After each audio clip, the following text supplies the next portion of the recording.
Kumusta mga kabayan? Iniimbitahan ko kayo sa ating 9/8 sale, 9/9 sale hanggang 9/10 sale. Tatlong araw na sale yan mga kabayan, from 20 to 60% off lahat ng products sa Lika Merchandise. Samantalin nyo yung pagkakataon mga kabayan para magpondo ng maraming incense candle for cleansing. Tandaan na ang September 6 hanggang September 26, peak ng Ghostman. Tampulan ng kamalasan yan mga kabayan. Ang pinakamabisang pangontra natin, incense candle for cleansing, magsindi ng kandila sa umaga at gabi. Again mga kabayan, kita-kits tayo. Yung tatlong araw na yan, ongoing lang yung sale natin yan from 20 to 60% off.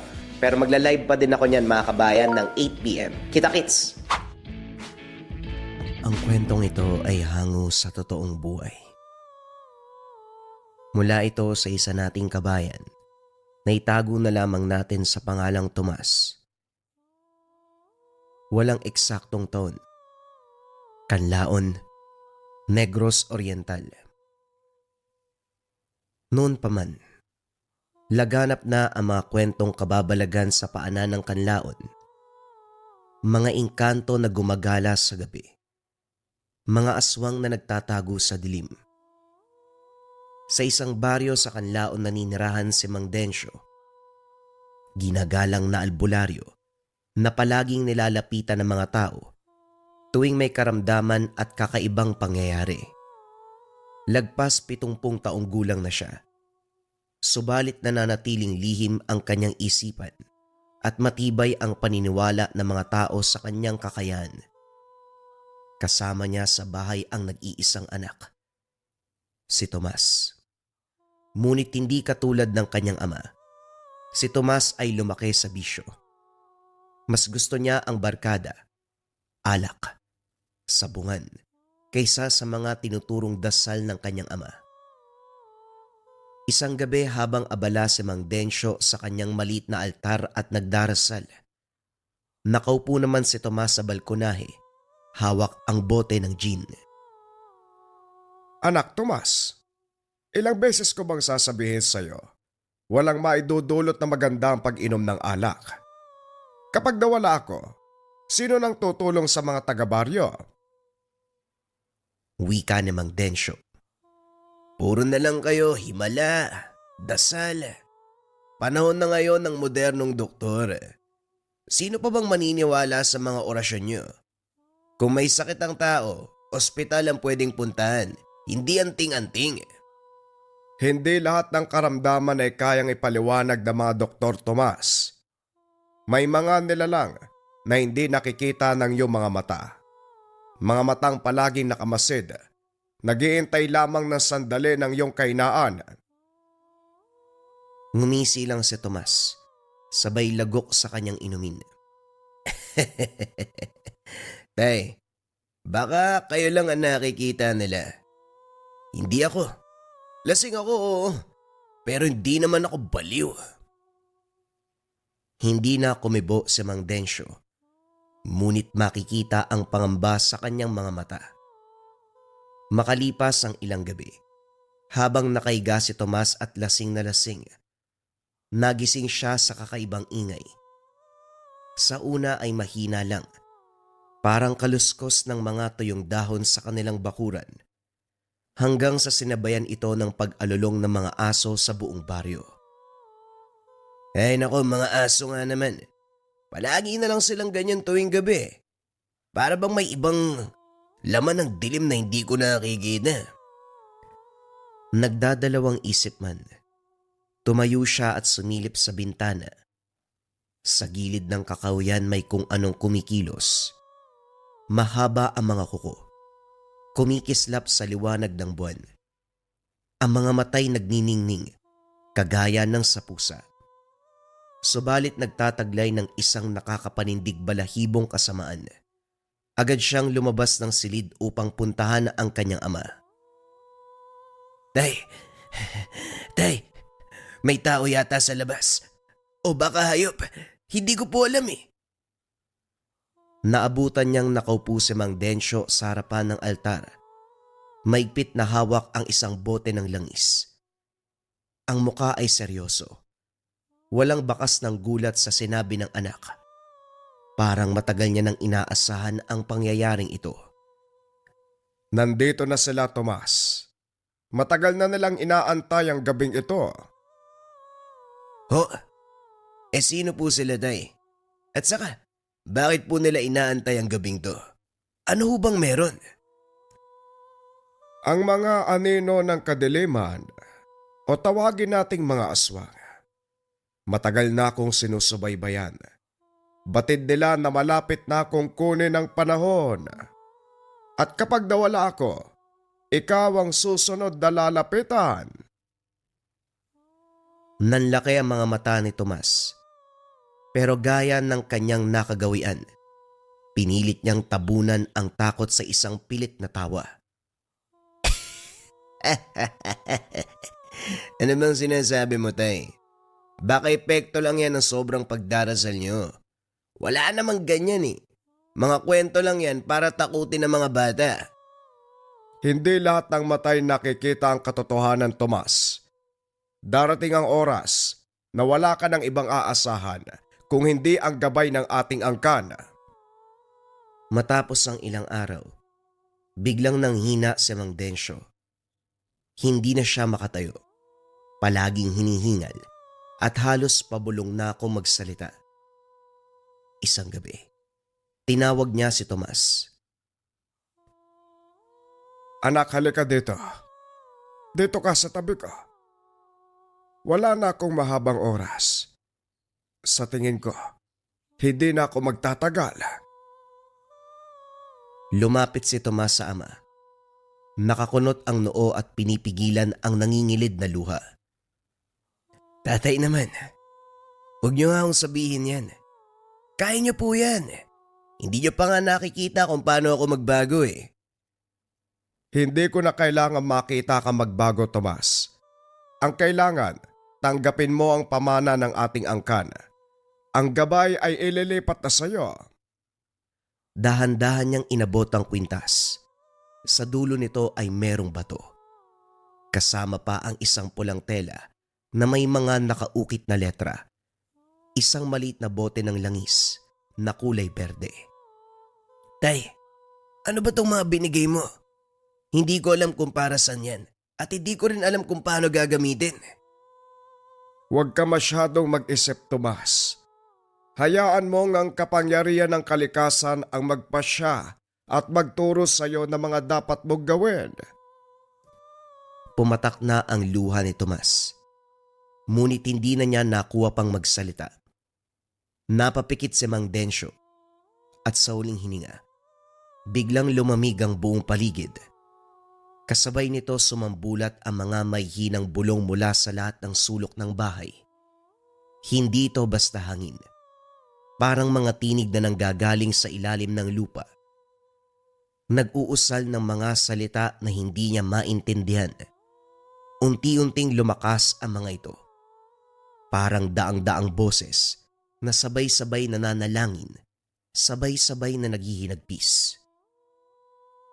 Kinabukasan nilibing si Mang Densyo sa maliit na sementeryo ng baryo. Dumalo ang halos buong komunidad. Mga kapitbahay, magsasaka, matatanda, maging ang mga taong minsang humingi sa kanya ng lunas at gabay. Habang unti-unting binababa ang kabaong sa hukay, pumatak ang maraming luha.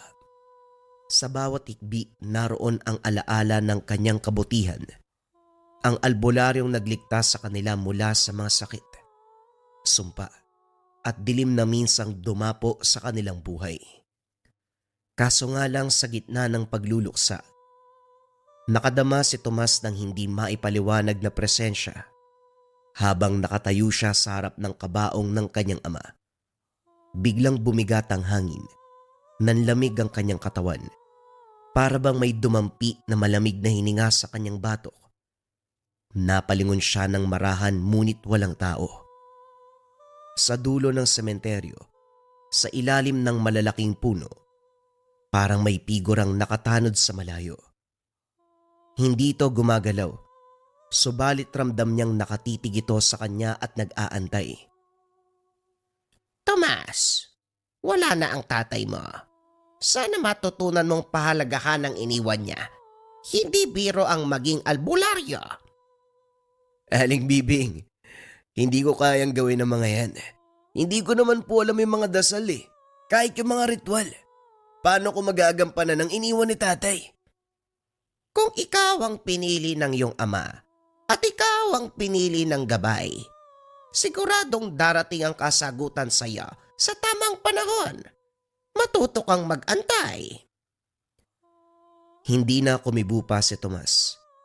Ang bawat salita ni Aling Bingbing parang martilyong kumakatok at paulit-ulit na umaarangkada sa kanyang isipan.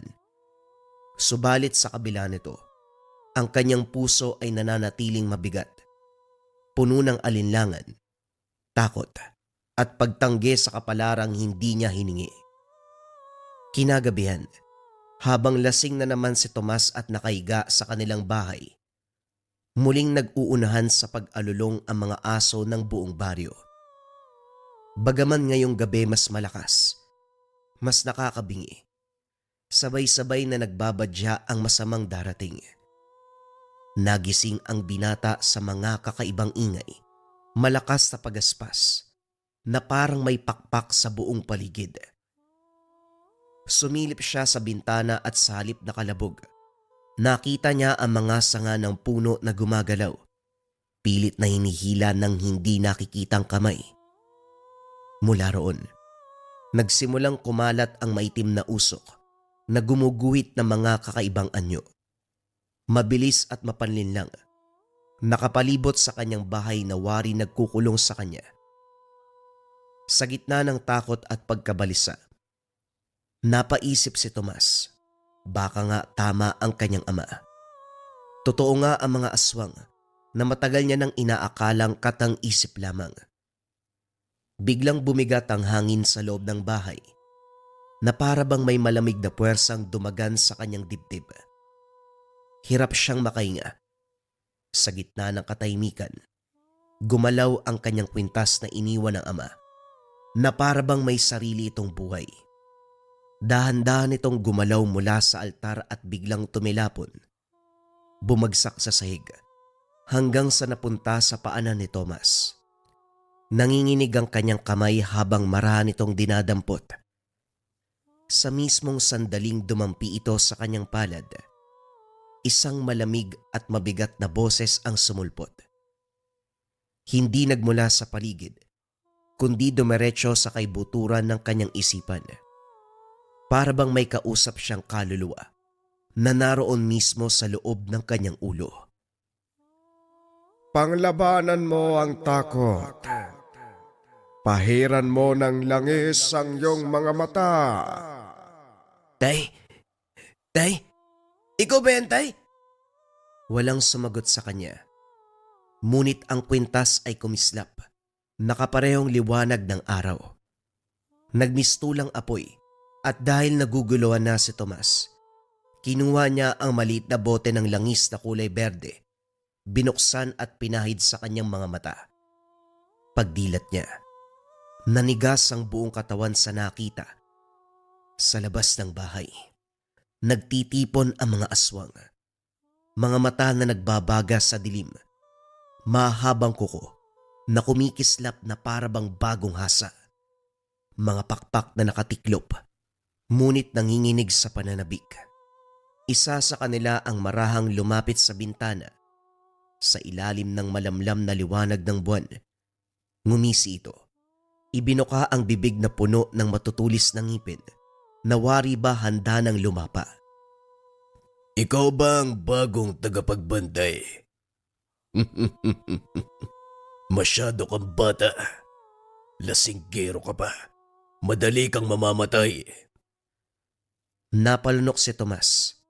Nanginginig ang tuhod. Hindi niya alam kung tatakbo ba siya o sisigaw. Pero bago pa siya makagalaw, sumagi sa kanyang isipan ang ama.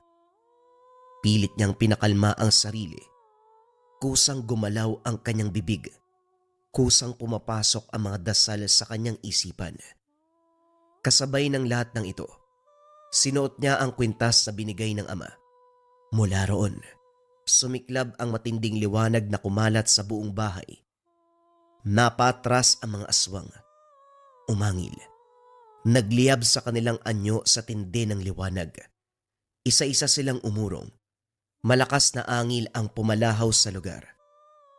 Subalit bago tuluyang maglaho sa dilim, isa sa kanila ang muling nagsalita. Hindi bilang banta, kundi parang sumpa na kumakapit sa bawat sulok ng dilim. Hindi ka magtatagal, Tomas. Konting panahon na lang.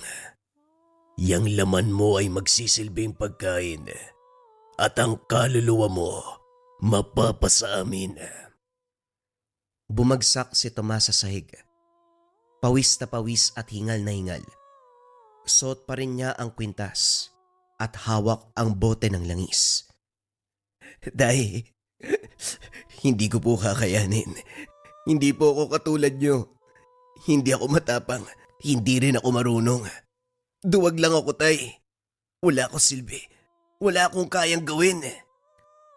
Sa kanyang isipan, muli niyang narinig ang boses ng ama. Walang silbi ang isang taong sumusuko. Ikaw ang napili, Tomas. Panglabanan ng lahat ng takot at pagdududa. Huwag maging makasarili. Tignan mo ang kapakanan ng buong baryo. Kung hindi mo aayusin ang iyong sarili, walang magliligtas sa kanila. Napagulgul si Tomas. Maigpit na hinawakan ang kwintas. Sa unang pagkakataon, hindi niya na inisip ang sarili bilang basagulero at duwag. Sa halip ramdam niya ang bigat ng bagong katauhan. Isang bantay, isang gabay, kahit pilit niya itong tanggihan. Makalipas ang ilang araw mula nang sumalakay ang mga aswang sa kanilang bahay, hindi pa rin makapaniwala si Tomas sa mga nangyari. Bawat paggising sa umaga ay basang-basa ng pawis, at tuwing gabi naman ay halos hindi dalawin ng antok. Binabagabag siya ng mga alaalang naganap. Napansin ng mga taga-baryo ang malaking pagbabago sa kanya. Ang dating lasinggerong si Tomas, na palaging nakatambay sa tindahan para bumili ng alak, ngayon ay bihira nilang makita roon. Mas madalas siyang nakaupo sa harap ng maliit na altar. Hawak-hawak ang mga lumang papel ng orasyon. Tila ba pilit inuukit sa kanyang isipan ang bawat titik at dasal na iniwan sa kanya ng ama. Tomas, ikaw nga ang kahalili ng tatay mo. Hindi ko alam, Aling Bingbing. Hindi ko nga alam kung tama ba yung ginagawa ko eh. Pero isang bagay ang sigurado. Totoo ang mga aswang. Nakita ko sila mismo sa harapan ng bahay namin. Gusto nila akong patayin. Kaya ikaw ang pinili ng gabay, Tomas. Huwag mong isawalang bahala. Ang buong baryo ay umaasa sa iyo. Ramdam niya ang bigat ng tungkulin. Ngunit sa ilalim ng lahat ng ito, natatakot pa rin siya. Pagsapit ng dapit hapon, kumatok ng mariin sa bahay nila Tomas ang isang pamilya mula sa kabilang sitio. Hingal na hingal ang ina. Buhat-buhat ang anak. Nangingitim ang labi at nanginginig ang buong katawan. Tulungan mo kami. May dumaan akong ano sa bubong namin kagabi. Pagsapit ng umaga, bigla na lang nanghina yung anak ko. Halos hindi na siya makaingay. Naawa na ako sa kanya. Natigilan si Tomas habang nakatingin sa bata. Kumabog ang dibdib. Nanuyo ang lalamunan. Mistulang lahat ng bigat sa mundo ay pinatong sa kanya. Hindi ko alam kung kaya ko. Hindi ako katulad ng aking ama. Muling dumaloy ang isang pamilyar na tinig sa isipan. Boses ni Mang Densyo. Huwag mong kalimutan ang mga prosesong napagdaanan. Hawakan mo ang kwintas. Lagyan ng langis ang noo ng bata. Ulitin mo ang dasal. Huwag kang bibitiw. Huminga ng malalim si Tomas. Pilit na pinapatatag ang kalooban. Kinuha ang bote ng langis. Hinawakan ng kwintas. Dahan-dahang pinahid ang langis sa noo ng bata habang inuusal ang mga dasal. Mga salitang nagmumula sa lihim na orasyon ng kanyang ama upang pawiin ang karamdaman, itaboy ang dilim at ibalik ang liwanag ng buhay. Habang binibigkas ang mga kataga, unti-unting bumibilis ang tibok ng puso ng bata. Ang namumutlang labi ay nagkulay rosas hanggang sa bigla itong napaungol. Huminga ng malalim at sa isang iglap, umiyak ng malakas. Napagulgol sa tuwa ang ina. Lumod sa harapan ni Tomas. Niyakap ang anak at paulit-ulit na nagpasalamat. Maraming salamat, Tomas. Maraming salamat sa tulong mo. Napatitig si Tomas sa sariling mga kamay. Namimigat. Nanginginig. Ngunit habang may kakaibang init, namilog ang kanyang mga mata. Sa kabila ng tagumpay ay napabuntong hininga. Tay, ako na po ba talaga? Ako ba ang pag-asa ng baryo? Kakayanin ko ba to? Ngunit ang kabutihang iyon, hindi nakalagpas sa mga matang nagmamasid sa dilim. Pagsapit ng gabi, habang tahimik na natutulog ang mga tao, muling umarangkada ang mga aswang sa kakahuyan. Isa-isang sumulpot mula sa dilim. Ang ilan ay gumagapang na parang malalaking alimango. Ang iba ay kumikibot ang mga katawan na parang baluktot na sanga. Sa kanilang mga kamay, kumikislap ang mahabang kuko. Ang kanilang mga ngiti, sabik sa dugo at laman. Ikaw nga ang bago. Pero hindi lahat ng tagapagbantay ay nagtatagal. Malakas ang iyong ama. Pero ikaw, ramdam ko sa iyo ang kahinaan. Dahan-dahan silang lumalapit sa bakuran ni Tomas. Ramdam ng binata ang panginig ng tuhod, pero pinilit niyang tumindig. Hindi niyo na ako madadaan sa ganyan. Hindi niyo ako matatakot kahit anong mangyari. Hindi niyo maaangkin ang baryo namin. Tama na ang salita. Ipakita mo ang lakas mo. Tumalon ang isa sa mga aswang sa bubong ng bahay. Ang bigat nito ay umuga sa buong kisame. Mabilis nitong sinubukang pasukin ng bintana. Ang mga kuko ay kumakaskas sa kahoy. Nagiiwan ng malalim na gasgas. Kagad dinakma ni Tomas ang bote ng langis at hinagis ito. Sa mismong pagdampi ng langis sa balat ng halimaw, bigla itong nagliyab na parang sinunog na papel. Napaangil ang nilalang. Ang tinig ay matinis. Napakasakit sa tenga kung papakinggan.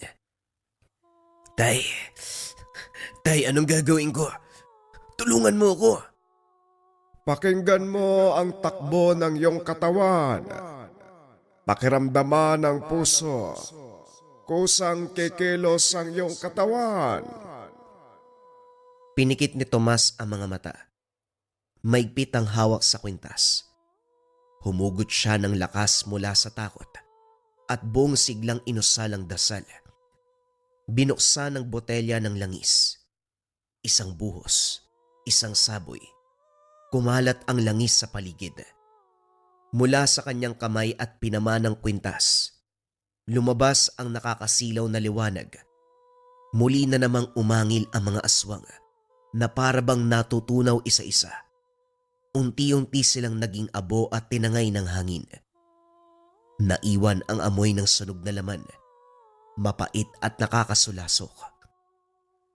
Pagmulat ni Tomas, tahimik na muli ang paligid. Wala na ang mga aswang. Tanging dilim at usok na lang ang naglalagi. Ramdam niya sa kanyang dibdib na hindi pa doon nagtatapos ang lahat. Kinabukasan lumapit sa kanya ang mga taga-baryo. Nagpapasalamat dahil sa pagligtas sa kanila. Hindi kaagad nakasagot si Tomas. Tumitig siya sa altar ng ama. Hinawakan ng kwintas. Kung ito man ang kapalaran na ibinigay sa akin, tatanggapin ko ng buong puso. Pero sa loob ni Tomas, mas mabigat pa ang susunod na kaganapan dahil kung mas lalakas siya, mas lalakas din ang mga kalaban. Lumipas ang ilang linggo matapos ang pag-atake ng mga nilalang. Akala ng ilan sa baryo ay tapos na ang panganib. Tahimik ang mga gabi. Bumalik sa normal ang buhay. Ngunit para kay Tomas, hindi pa ito ang kapayapaan, kundi bagong unos. Hanggang sa nagsimula ang bangungot ni Tomas. Bawat gabi, natatagpuan niya ang sarili sa gitna ng kakahuyan. Malamig, madilim, nakakabingi ang katahimikan. Bawat yapak niya ay naglalangit-ngit ang mga tuyong dahon sa ilalim. Paglingon niya ay natigilan. Nakita ang sarili hindi bilang gabay, kundi bilang dati niyang anyo. Lasinggero, duguan ang muka, walang damit pang itaas, at may hawak na bote ng alak na tumutulo ang laman na parang dugo. Tagapagbantay. Tigilan mo ang pagpapanggap. Wala kang silbi at mananatili kang kanon. Dahil sa'yo, lahat sila mamamatay. Ngumiti ito ng nakakaloko. Sa harap niya dahan-dahang nagbago ang anyo. Naging itim ang mga mata. Lumabas ang matutulis na ngipin. Sa isang iglap, nakatayo na roon ang aswang nakamukha niya mismo. Ano ba naman to? Kahit sarili kong isipan, kalabang ko na. Unti-unting nilamon ng takot ang buong baryo.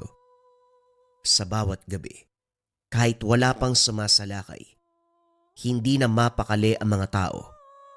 Ang ilan ay naniniwalang ligtas sila dahil kay Tomas. Ngunit may iba rin ang nagsimulang mag-alinlangan kung kakayanin ba silang ipagtanggol lahat. Hindi ako kumbinsido. Oo, anak siya ni Densyo. Pero hindi ibig sabihin kasing lakas niya ang kanyang ama. Si Tomas, isang lasenggo na biglang nagbago at piniling maging gabay. Hindi ako naniniwala.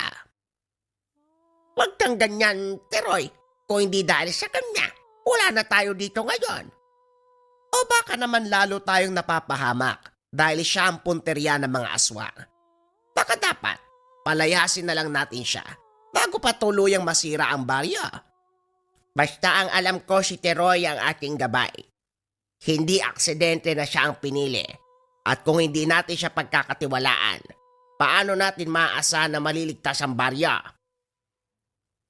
At habang patuloy ang pagtatalo, hindi nila namalayan na nasa malapit lamang si Tomas. Nakatayo sa likod ng isang malaking puno, tahimik na nakikinig. Bawat salitang bumibitaw mula sa bibig ni Mang Teroy ay parang sibat na paulit-ulit tumatama sa kanyang dibdib. Sandali siyang napayuko. Ramdam ang hapdi ng alinlangan ng kanyang mga kababaryo. Ngunit hindi niya ito hinayaang lamunin ang kanyang kalooban. Sa halip pinigilan niyang bumigay. At muling sumagi sa kanyang isipan ang mga salita ng kanyang ama. Sa gabi ng kabilugan ng buwan, biglang dumilim ang langit. Ang malamig na hangin ay umihip na para bang may kasamang mga bulong. Ang mga aso sa baryo ay nagsipagtahulan. Muling umatake ang mga aswang. Mas marahas, mas mabilis, mas mabangis kumpara noon. Ang mga residente ay nagsisigawan, nagsiksikan sa kanilang mga bahay. Ang iba ay nagdasal na lamang. Mula sa gubat lumabas ang kakaibang nilalang. Napakalaki ng itsura. Ang balat ay kulay abo. Makapal na parang batong buhay. Ang mga mata ay nag-aalab na pula. At sa bawat pagakbang, maririnig ang pagdagungdong ng lupa. Narito na ang pinunong aswang. Ang ugat ng lahat ng lagim sa kanilang bayan. Ang pinagmula ng kasamaan ng ilang henerasyon na bumabalot sa mga gabi. Tomas, bibigyan kita ng pagkakataong mamili. Sumama ka sa akin. Gagawin kitang higit pa sa gabay. Higit pa sa tao. O tatapusin natin ang lahat ngayong gabi. Mamili ka. Ramdam ni Tomas ang takot sa buong baryo. Hindi niya maintindihan ang sarili. Sa kabila ng takot ng lahat ng tao sa lugar, ito pa ang nagbigay sa kanya ng lakas. Tumindig si Tomas. Hawak lahat ng gamit ng ama. Hinarap niya ang nilalang. Kung dito na ako mamamatay, mas mabuti nang mamatay ng lumalaban kaysa sumuko sa'yo. Ngumiti ng nakakaloko ang pinunong aswang. Halata ang labis na panglalait kay Tomas. Madalas bata, kung ano ang sinasabi ng bibig, hindi umaakma sa nararamdaman ng iyong puso't isipan. Tignan natin kung gaano kakatibay kapag nakita mo ang dugo ng mga kababaryo. Matapos magsalita ng pinunong aswang, napakabilis ng pagkilos nito. Paikot-ikot sa buong lugar at hindi na masundan pa ng mga mata. Mas tumindi ang takot sa buong lugar. Pero si Tomas, nanatili sa kanyang kinakatayuan. Kumislap sa kanyang kamay ang kwintas. Sabay niyang sinaboy ang bote ng langis habang inuusal ang mga dasal. Tumama ito sa pinunong aswang. Napaatras na parabang napapaso sa liwanag. Ang buong akala ni Tomas ay umepekto ang ginawa niya. Mula sa mga baguhan sa inyong angkan, yan ang una nilang ginagawa. Wala ba kayong bagong natutunan? Kung ano ang nangyari sa iyong ama, yan din ang sasapitin mo. Parang patalim na bumaon sa kanyang dibdib. Nanginig ang kanyang tuhod nang marinig ang pangalan ng ama. Subalit sa halip na umatras, lalo niyang pinanghawakan ang mga gamit. Muling sumagi sa kanyang isipan ang tinig ng ama. Sa kabila ng pangamba at pagdududa, manatili kang matatag. Kung ito man ang huling laban ko, tay, tatapusin ko ito ng buong puso. Isang lasinggero na nagtatangkang maging bayani. Bibigyan kita ng magandang kamatayan. Sumugod ang halimaw. Sa isang iglap nagbanggaan ang kanilang mga lakas. Ang dilim laban sa liwanag. Ang bawat hampas ng pinunong aswang ay parang kulog. Dumadagongdong ang lupa.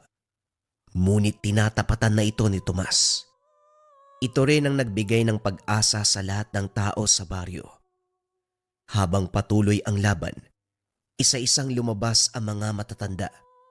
Lahat ng tao sa lugar. Bit-bit ang mga lumang gamit na iniwan sa kanila ni Mang Densyo. Dahil sa kaganapan lalong nagalit ang pinunong aswang kay Tomas. Kapag ikaw ay bumagsak, lahat ng tao sa baryo nyo ay mawawala ng pag-asa. Natumba si Tomas sa lupa matapos siyang tamaan ng malakas na atake. Dumugo ang kanyang bibig. Nanginig ang katawan. Sa loob ng isipan, pumasok ang takot na baka nga tama si Mang Teroy. Baka wala siyang silbi at baka hindi niya kaya. Pero sa gitna ng kadiliman, isang liwanag ang lumitaw. Muli niyang nakita ang imahe ng ama. Nakatayo. May hawak na lampara ng liwanag. Tandaan mo, Tomas, hindi lamang sa iyo nakasalalay ang lahat. Nasa kanila din ang liwanag. Ikaw ang mitya. Sila ang apoy. Tama. Kung kailangan kong ialay ang aking buhay, ibibigay ko. Hinding-hindi kayo magtatagumpay hanggat merong naniniwala at nananalig sa akin. Inipon ni Tomas ang natitirang lakas. Itinaas ang kwintas. Sa huling dasal, sumabog ang liwanag mula sa kanyang katawan. Isang bugso ng enerhiya na hindi lamang sa kanya, kung hindi sa lahat ng nananalig sa baryo. Naglabas ng matinding liwanag ang paligid. Tinabunan ang dilim. Nagsigawan ang mga aswang. Isa-isang nasunog. Natunaw hanggang maging abo sa hangin. Ang pinunong aswang ay nagpupumiglas. Ngunit dahan-dahan siyang nilamon ng apoy na nagmula sa pananalig ng buong baryo. Hindi pa to katapusan. Tandaan nyo, hanggat may takot, babalik kami. Tuluyang naging abo ang aswang. At mula sa abo ng pinunong aswang, may malamig na panginginig na gumapang sa paligid. Hindi bilang banta, kundi bilang babala, na kung sakaling sila ay lalabanan, hinding-hindi aatras sila Tomas at ang buong baryo. Lumabas ang liwanag ng araw, sirama ng baryo, ligtas naman ang lahat. Isa-isang lumapit at nagpasalamat ang mga taga-baryo kay Tomas. Tay, natapos man ang pinakamatinding laban, alam ko na may susunod pa. Hanggat may kadiliman, hindi ako matatakot na umurong. Si Tomas ang dating lasinggero na walang tiwala sa sarili. Tuluyang naging tagapagbantay. Inasahan hindi lamang ng baryo, kundi ng buong pamayanan na nananalig sa kanya. Habang ang buwan ay unti-unting nagsasara ng gabi, isang bagong umaga ang sumalubong. Puno ng pag-asa at ng pangako. Handang-handa silang lumaban kapag bumalik ang kadiliman. Handa silang labanan ang lahat ng mga aswang. Bagong kwento pa rin ang kasunod mga kabayan. Ito ay pumapatungkol sa habak kontra aswang. Simulan na ang storya. Ang kwentong ito ay hango sa totoong buhay. Mula ito sa isa nating kabayan na itago na lamang natin sa pangalang Rose. Taong 1993, probinsya ng Zamboanga. Nagsimula ang lahat nung makapag-asawa muli ang ama ni Rose sa liblib na bahagi ng Zamboanga. Sinisisi ang ama dahil sa layo ng nilakbay. Palalayasin lang siya ng kinakasamang babae. Hindi ito pabor sa kadailan ng hiwalay na sa unang asawa at may anak. Pinandirian noon ang ama niya na parabang pinakamababang uri ng tao. Hindi rin siya pinaglaban ng ikalawang asawa kung kaya't napilitang maganap ng lugar upang pansamantalang tirahan. Ang kwento. Sa boli kinasal ang ama at babae. Nang umuwi sa Zamboanga, sumunod sila at ito na nga ang nangyari. Walang ideya ang pamilya ng babae kung kaya't ganun na lamang ang paghindi. Ang masakla pa, kinuha ang lahat ng pera sa rason ng pagbubuntis. Makalipas ang ilang araw lumabas ang katotohanan. Peneperahan lang at hindi totoong mahal. 12 anyos pa lamang si Rose.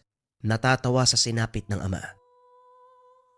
Kung hindi kasi nakapaghiwalay kay mama, malamang nasa mabuting sitwasyon tayo ngayon. Hindi to sa lugar na to, kuweba to eh. Nagmukha tayong sinaunang tao. Pasensya ka na, alam kong galit ka dahil sa sinapit natin ngayon. Mangmang ako sa pag-ibig nadamay ka pa. Hayaan mo, hindi na ako magmamahal para hindi tayo malagay sa alanganin. Magtiis na lang tayo sa ganitong buhay. Dadayo ko sa lugar para makahanap ng trabaho. Kapag nakaipon, larga ka agad. Tugon ni Tatay Yanong. Walang reklamo na tinanggap ni Rose ang ganong pamumuhay. Nasanay din siya sa hirap, kaya hindi na bago ang sitwasyon. Ang kaibahan lang, kuweba ang tirahan ngayon. Sa kabutihang palad biniyayaan ang ama ng talento pagdating sa paghulma ng papag at bangko na yari sa kawayan. Nagkaroon ng maayos na tulugan at upuan. Ang iba naman ay sinubukang ilako sa bayan. Swerteng may dumaang namamakyaw ng ganong klase ng gawa ang hanap. Kinontrata ang ama na gumawa ng marami, bagay na hindi tinanggihan. Katuwang si Rose, kahit babae siya walang alam sa ganitong gawain, gusto pa ring makatulong. Naglalakbay sa gubat para maghanap ng kawayan. Kapag may naputol ang ama, siya itong maglilinis. Tatanggalin ang sanga at tinik. Tulong din sa pagpasan. Ang sa kanya ay magagaan. Ang problema napadpad sa lugar kung saan nananahan ang aswang dahil dayo ay walang ideya. Habang binubuhol ni Rose ang mga kawayan ay biglang may sumutsot. Sa paglingon bumungad ang dalawang lalaki na hindi nalalayo ang edad sa kanya. Matalimang titig. Naglalaway pa ang isa. Nandiri ang dalaga kung kaya't nag-iwas ng tingin. Sa muling pagsutsot ng mga ito, nasa malapitan. Masyadong malayo kumpara sa kinaroroonan kanina. Ilang segundo pa lang din ang lumipas, kaya napapaisip kung paanong nakarating kagad. Nang kilabutan sa titig ng mga ito, dali-daling tinawag ang ama. Nagbago naman ang reaksyon ni Tatay Yanong nang makita ang mga ito. Para bang kilala ang katauhan. Magandang araw sa inyo, mga iho. Pasensya na kung napadpad kami sa lugar na ito. Sa katunayan, nandito lang kami para mamutol ng kawayan. Pagkatapos niyan, alis din kami kagad. Wika ni Tatay Yanong. Sinubukang makipagkasundo sa mga lalaki. Kaso lalong tumalim ang titig. Ilang sandali pa may matandang lalaki na lumitaw. Magandang araw din sa inyo, iho. Sa ingay ng pamumutol, naagaw ang atensyon ng mga alaga ko. Huwag kang mag-alala. Wala namang kaming balak na manggulo. Makikiusisa lang kung ano ang nangyayari sa lugar, lalo na kung bakit maingay. Wika ng matanda. Pasensya na po talaga kayo, Manong. Isa na lang din naman ang puputulin ko. Matatapos din po kami kagad ngayon.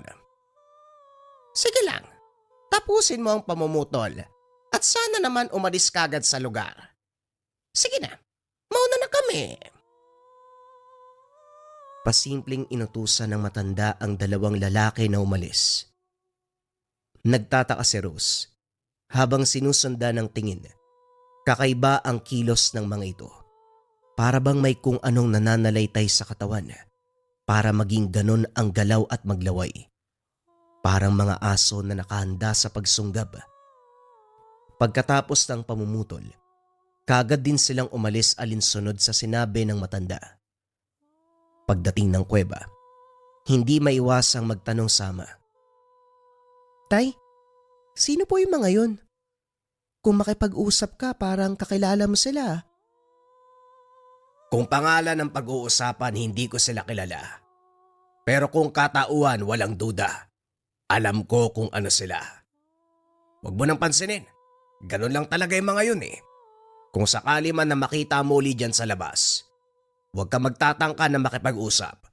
Lumayo ka dahil delikado sila. Napakunot ang noo na Rose. Hindi na nag-usisa dahil nagsimula na sa paggulma ng bangko ang ama.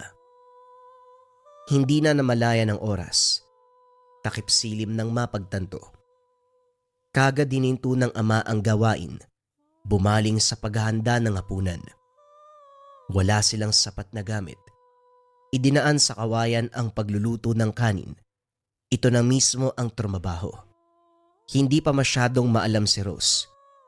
Nang maisalang sa apoy, lumabas para puntahan ang mga pain na ikinalat sa gubat. Ito ang inasahan pagdating sa ulam. Habang wala ang ama, ipinagpatuloy ni Rose ang paglilinis ng kawayan. Hindi nagtagal umalingaw-ngaw ang amoy ng pagkain kahit wala namang nakahain sa paligid. Sinundan ito ng nakakakilabot na kaluskos sa labas. Bigla-biglang pag-alulong.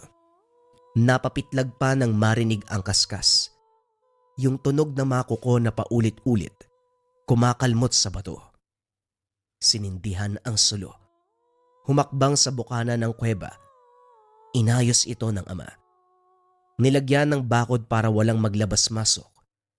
Madilim sa bahaging iyon, pero may anino ng tao. Tinawag sa pag-aakalang si Tatay Yanong, pero nang maaninag ang nanlilisik na mga mata ay umatras. Dali-daling nagpunta sa pinakasulok ng kuweba para magtago. Pinatay ang lahat ng sulo. Maigpit ang hawak sa kutsilyo habang nakikinig sa ingay ng paligid. Kumakalampas ang bakod. May gustong pumasok. Lumilinaw ang nakakakilabot na halinghing. Hindi rin maintindihan kung bakit sumagi sa isipan ang inkwentro ng mga lalaki sa gubat. Mukha ng mga ito ang nasa isip. Lumakas ang kalampagan. Kalaunan ay sinundan ng hiyaw. Daing na parabang nasasaktan. Hindi nagtagal na mayani ang katahimikan. Nakainga nang marinig ang boses ng ama. Anak, lumabas ka na. Wala nang halimaw. May ligaw na hayop lang na nakapansin dito sa kuweba kaya nagpupumilit na pumasok. Dati ang nananahan dito eh. Huwag mo nang alalahanin. Pinakitaan ko ng angas eh. Ayan, natahimik. Wika ng ama. Napanatag ang loob ni Rose. Kinabukasan maagang nagtungo sa bayan upang maihatid ang papag at mga bangko. Malaking halaga ang binayad at nakatanggap pa ng papuri. Dekalidad ang gawa ng ama. Nadaig pa yung hulma ng eksperto. Pagkatapos ng transaksyon, naglibot muna sa lugar upang makabili ng kinakailangan. Habang pumipili ng gamit si Rose, nakatagpo naman ng negosyante ang ama. Nakipagkontrata para sa paggawa ng bangko. Sunod-sunod ang swerte natin ngayon ah. Sapat na po ba yan para makauwi tayo ng Bohol? Gusto ko na kasing manirahan sa tunay na bahay. Hindi naman sa nagrereklamo ko, tay. Pero alam niyo naman mas mainam kapag nasa ilalim ng maayos na bahay. Malapit na anak. Tatapusin ko lang ang kontrata na binigay sa akin tapos uwi na tayo. Huwag kang mag-alala. Hindi tayo magtatagal ng 1 buwan. Muling naglibot sa gubat para makakuha ng kawayan. Sa kabilang direksyon para hindi makaengkwentro ang mga lalaki. Kaso parang baluarte ang buong lugar. Ilang kawayan pa lang ang naputol. Lumitaw ang mga ito. Sumunod si Rose nang sumenyas ang ama na lumapit. Binulungan na anuman ang magpapansin ay huwag magpapadala. Ibinuhos ang atensyon sa paglilinis ng kawayan. Pero masyadong maparaan ang mga ito. Nilalabanan ng dalaga ang panlilinlang. Umaksyon ang ama bago pa siya madala. Mga iho, magandang tanghali. Ipapakiusap ko lang sana na kung pwede pabayaan nyo kami. Pumuputo lang naman ang kawayan eh. Yun lang ang kailangan. Alis din kami pagkatapos kagaya nung nakaraan. Mukhang sa inyong buong gubat ano. Kahit saan kami pumwesto, palagi nyo kaming nasusundan. Bakit ba kasi dito kayo napadpad? Teritoryo namin ang lugar, kaya hindi kami pumapayag na kung sino-sinong bastang papasok. Ganun ba? O sige, ganito na lang. Bibili ako ng kawayan para magkasundo tayo. Magkano ba ang presyo? Hoy tanda, hindi mo kami madadaan sa ganyan. Ang gusto namin umalis kayo at wag na mambulabog. Wika ng isa pang lalaki. Dumukot ng barya sa bulsa si Tatay Yanong. Inihagi sa kinaroroonan ng mga binata. 10 piso para sa naputol na 5. Pasensya na sa pambubulabog. Rose, pasanin mo ang maliit. Bilisan mo ang lakad. Akma na sanang aalis ang mag-ama nang humarang ang mga ito. Gulat si Rose dahil sa sobrang bilis ng galaw. Nasa malayo pa lang kanina pero ngayon ay mukhaan ng karap. Hinila siya ni Tatay Yanong patungo sa likuran. Hindi namin kailangan ng pera. Hindi kami ganong kababang uri para madaan sa anumang areglo. Tanda, ginalit mo kami ng gusto. Parang nagbago yung nais namin eh. Ganito na lang. Sa amin na ang anak mo. Malaya ka makakalis sa lugar na to. Kinilabutan si Rose nang mapansin ang malagkit na titig ng mga ito. pero napalitan ng pagtataka nang tumawa si Tatay Yanong. Aba, masyado pang bata ang anak ko para ipagkasundo kahit kanino. Mga iyo, iintindihin ko na lang na hindi sinasadya ang sinasabi nyo. Sige na, padaanin nyo kami bago pa may mangyaring hindi maganda. Kapag nagkataon, wala akong papatawarin sa inyo. Sige kayo. Hindi tumawa ang mga binata. Ginawang biro ang banta ni Tatay Yanong. Malakas ang loob mo, tanda. Hindi mo kami kilala, kaya huwag kang magamon. Baka mamaya karne mo maging hapunan namin. Lumapit ang binata. Sinampal-sampal si Tatay Yanong. Minamalit ito ng husto. Kinabahan si Rose dahil unti-unting bumibigat ang presensya ng mga ito. Namumula ang magkabilang pisngi ng ama sa paulit-ulit na pagsampal. Hindi naglaon. Gumante ang ama ng masagadang pasensya. Pasimpleng binalian ng braso ang binata na ikinagulat ng kasama. Lumapit para sumaklolo, pero isang suntok lang tumilapon sa kalayuan. Nahirapang bumangon. Napuruhan sa dibdib. Parehong uminda ang dalawang binata. Maayos ako nakipagkasundo sa inyo, pero kayo ang nag-aagas. Pasensya na, kayo naman itong nauna eh. Kumante lang ako. Rose, halika na. Nagmamadali sa pag-alis ang mag-ama bago pa bumangon ang mga binata. Hindi may kakaila ang lakas ni Tatay Yanong dahil na rin sa pisikal na pangangatawan. Ang ipinagtataka ni Rose, saan humugot ng karagdagang lakas para itumba ang kalaban ng ganon? Mababakas sa mga binata na hindi ordinaryong tao. Hula ng dalaga, aswang ang mga ito dahil sa pagbanggit ng karne at noong binanta ng ama na magiging hapunan. Gayunpaman, pinili na wag pag-usapan dahil abala si Tatay Yanong sa pagtatapos sa mga bangko. Kinulang sa kawayan kaya nag-isip ng paraan ang ama kung paano makakakuha. Malapit na rin ang araw ng napag-usapan kung kailan kukunin ng mamamakyaw. Sa puntong ito, iiwan sana si Rose dahil magmamatsyag pa naman sa paligid ang ama. Kaso nagpumilit na sumama. Sa kabutiang palad, may nakasalubong na magkakahoy. Nagtanong kung saan libreng makakakuha ng kawayan. Ang sagot nito, libre namang makakuha ang lahat dito sa gubat. Ang kaso nga lang, kailangan mag-ingat dahil may mga tao na mahirap kasundo. Naunawaan ng ama ang tinutukoy nito. Tinuro na magkakahoy ang bahagi kung saan din ito madalas namumutol. Iho, dito ako kumukuha ng kahoy, kawayan, at iba pang pwedeng mapakinabangan. Lupa ito ng yumao kong ama, kaya walang pwedeng manita kung hindi ako lang. Ako na lang kasi ang natirang buhay sa pamilya namin. O siya, maiwan ko na kayo dahil marami pang gawain. Mag-ingat lang din dahil hindi natin alam baka may nangungulit dyan. Tumango lamang si Tatay Yanong. Iniwan din ng magkakahoy ang balsang pansaka at kalabaw para makatulong sa paghakot. Babalik kinabukasan para kunin ang pinahiram. Sisimulan kagad ang pamumutol ng kawayan dahil hinahabol din ang oras. Naparami ang pamumutol. May permiso sa magkakahoy kaya walang problema. Hindi rin napansin ang oras. Abala sa pamumutol si Tatay Yanong. Si Rose naman ay tutok sa paglilinis. Parehong nagulat nang mapagtantong madilim na ang paligid. Nagmamadali sa pagtali ng kawayan sa balsa. Pumwesto sa ibabaw ang dalaga, samantalang ang ama ay sumampa sa likod ng kalabaw. Habang nakatutok sa daan, napansin ni Rose ang figura sa sanga ng puno. Hindi masasabing hayop dahil parang tao ang katawan. Hindi lang malinaw dahil madilim.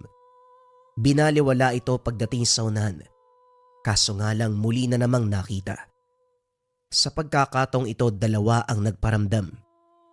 Hindi naglaon, Sumenyas ang ama na lumapit sa likod nito. Inabutan ng patalim at sinabing maging alerto. Kinilabutan si Rose, hindi lang sa napapansin kung hindi sa tono ng ama, na para bang may masamang mangyayari. Walang imik na sumunod na lamang. Pagdating sa unahan, nagwala ang kalabaw ng may humarang. Tumilapon ang mag-ama. Nagkandawatak-watak ang mga kawayan. Dali-daling itinayo ni Tatay Yanong ang dalaga, itinago sa likod para protektahan, hanggang sa sumugod ang mga nilalang. Sabay na umatake. Si Tatay Yanong ang pinagtulungan. Dumagan ng isa habang nagpapaulan ng kalmot. Dumadaing na ito, nasasaktan. Kung hindi lang naihagis ni Rose ang sulo, hindi makakaligtas ang ama. Subalit bumaling sa kanya ang atensyon ng isa. Napasandal na lamang ang dalaga sa puno ng gumapang palapit ang aswang. Hindi nakakilos. Pumikit na lamang. Inakalang magiging katapusan na, pero nakaligtas ng bumangon ang ama para ibalibag ang nilalang. Sumabog sa galit si Tatay Yanong. Dito nasaksiyan ni Rose ang malupitang galaw ng ama. Hinamon ng aswang. Sabay subugod pero parehong bumagsak. Binalian ng braso. Binti. Inikot ang leeg para wakasan ang buhay. Yun lamang ang ginawa. Tumba ang mga kalaban. Anak, ayos ka na ba? Nasaktan ka ba? May galos ka ba? Sunod-sunod na tanong ng ama habang sinusuri ng tingin ang katawan ng anak. Umiling si Rose bilang sagot. May galos pero hindi gawa ng aswang. Tumama naman ang siko sa bato na naging sanhi nito. Gayunpaman kinabukasan pagsikat ng araw na ganap ng albularyo. Swerteng nakasalubong muli ang magkakahoy. Sa kabutiang palad isa pala itong manggagamot. Nabigyan ng paunang lunas ang sugat sa mukha ni Tatay Yanong. Naagapan din ang galos ng dalaga. Kahit ang nakuwang sugat mula sa bato, nilapatan ng orasyon para linisin, maging ang kaloob-looban. Nabahala ang magkakahoy dahil aswang ang nakainkwentro. Kaya pala nagulat ako. Nag-ingay ang kalabaw kagabi. Akala ko nakawala mula sa inyo eh. Yung pala may aswang na nakasalubog. Mabuti nalampasan niyo ang hamon ng nilalaga. Nagkasugat kaya nung Pero sa kabutiang palad, bababaw lang. Hindi naman po ako papayag na may masamang mangyari lalo na sa anak ko. Magkakamatayan muna kami bago nila masaktan si Rose. Tumango si Mang Fernand, pero makikita sa reaksyon na may pagdududa. Gayunpaman, tinapos ang usapan na magpaalam ang mag-ama. Balik pagtutok sa gawain. Doble ang kilos dahil sa paghabol ng oras. Marami pang huhulmahin. Nang matapos ang lahat, kagad dinala sa bayan. Sa bayad na tinanggap, umabot ang pera sa gastusin na kailangan para sa pag-uwi. Tuwang-tuwa si Rose dahil sa wakas, makakabalik na sa tahanan doon sa Bohol. Maagang natulog upang makapagpahinga ng maayos. Kinabukasan ng balak na pag-uwi. Ang problema, may umatake. Maimbing ang tulog ng mag-ama nang may pumasok sa lugar. Pulido ang bakod at ginawang pinto, pero dahil aswang ang kalaban, walang kahirap-hirap na nakalusot. Swerte lang na napansin kagad ni Tatay Yanong. Kagad sinunggaban, pero mabilis itong gumanti. Nagtamo ng sugat sa pagkakataong ito sa mata. Gayunpaman pinilit na makalaban. Nakakagante ng pag-atake. Tinamaan ng aswang para umangil at nagmamadaling tumakas. Hindi hinabol dahil kumirot ang sugatang mata. Nagmungkahi si Rose na pumunta sa tahanan ni Mang Fernand, pero hindi pumayag si Tatay Yanong dahil malaki ang tsansa na harangin ng aswang sa labas. Hindi siya makakalaban ng todo dahil napuruhan. Upang makaiwas sa karagdagang pahamak, nanatili sila sa lugar. Alinsunod sa utos ng ama, kumuha ng baso ng tubig si Rose at saka tinanggal ang nakapulupot na tali sa bewang nito. Nagtataka siya kung ano dahil bala ng baril ang bumungad. Hindi muna umimik dahil inuna ang kalagayan ng ama. Matapos mainom ang tubig na pinagbabara ng bala, humupa ang sitwasyon. Maayos na binendahan ng mata. Nang kalmado na ang lahat, nagtanong si Rose. Tay, ano po bang bala to? Bakit parang ginagamot yung sugat nyo? Gamot po ba yan? Makikita ang pag-aalangan ni Tatay Yanong, pero sa huli ay sinagot din ng anak. Ang laman ng balang tanso ay dasal at kombinasyon ng samot-saring pangontra sa aswang. Ginawa itong habak para hindi matanggal sa katawan. Layong protektahan ang magtatangan kung sakaling magkasugat ay mababaw lamang. Nalinawan si Rose dahil may mga sandali na tahimik ang ama. Taimtim ang pagdarasal at may sinasambit na ibang lengguwahe. Lahat ng mga katanungan noong nakasagupa ang aswang ay nasagot ngayon. Kaya pala malakas yung lobo, tatay ah. May tinatago ka palang armas. Paano kung napuruan na talaga? Kaya ka bang ipaglaban ng tangan na yan? Ito ang tanong na nagpatahimik kay Tatay Yanong. Naubusan ng salita. Walang makapa na sagot. Ikaw talaga anak, masyadong malikot ang isipan mo. Kung ano-anong tanong yung pumapasok ko. Pero tama ka nga. Kaya pa ba ako ipaglaban nito kung sakaling malakas ang kalaban na harapin? Para sa akin, oo. Lalo pat buo ang paniniwala ko. Walang imposible. Ang paniniwala, makapangyarihan yan kaysa sa anumang sandata sa mundo. Kaya nitong labanan ng kamatayan. Tignan mo ang nangyari sa akin. Ilang beses na tayo nakasagupa ng aswang. Pero hanggang ngayon buhay pa rin ako. Ito ang patunay ng paniniwala, anak. Tumango si Rose. Ibinalik na rin ni Tatay Yanong ang habak sa pagkakatali sa bewang. Nang sumikat ang araw, binisita nila si Mang Fernan. Pinasuri ang kalagayan ng mata. Kagad hinanda ang mga sangkap sa panggagamot. Sa dinami-dami ng halaman, ugat, langis at iba pang gamit. Isa lang ang umagaw ng pansin ni Rose. Ang palawit na kwintas ng manggagamot, kagaya ng ginawa ng ama. Ibinabad sa tubig, inihipa ng orasyon. Ang tubig ang paulit-ulit na winisik sa sugatang mata. Pagkatapos ng 3 beses, dasal naman ang inilapat. Ganon din ang paulit-ulit na ginawa ni Mang Fernan bago itapal ang dahon sa mata. Maayos na ikinabit ang benda. Matanong ko lang, Yanong. Ikaw ba'y may nilapat na gamot sa mata mo? Malubang tignan ng sugat pero magaling na ang loob nito. Hindi ganong kabilis maghilo maliban na lang kung may ginawa ka. Huwag kang mag-alangan. Pareho naman tayong may nalalaman. Naagaw ang atensyon ni Rose sa takbo ng usapan. Inilapag ni Mang Fernan ng kwintas. Tinanggal naman ni Tatay Yanong ang habak. Nagpalit ang dalawa. Panay titig sa kanika nilang gamit. Kalaunan ay nagtawanan. Aba, nakahanap na ako ng kakampi. Matibay itong mutya ng saging katulad ng benepisyong binigay sa kalusugan ng tao. Mabisang gamitin sa panggagamot. Etong sa akin naman, kombinasyon ng pangontra at orasyon. Ginawa kong habak. Ikaw ba mismo ang gumawa? Masyadong pulido at ang layon ay protektahan ka laban sa sugat na matatamo mula sa kalaban. Balat lang ang may hiwa sa iyo Mula ito sa nakababata kong kapatid. Siya ang gumawa. Tinuruan lang ako ng orasyon at dasal para ipakain sa habak. Utang na nga sa kanya ang buhay ko dahil ilang ulit na ako nasangkot sa engkwentro pero hanggang ngayon humihinga pa rin. Nagpatuloy ang usapan. May natutunan naman si Rose habang nakikinig.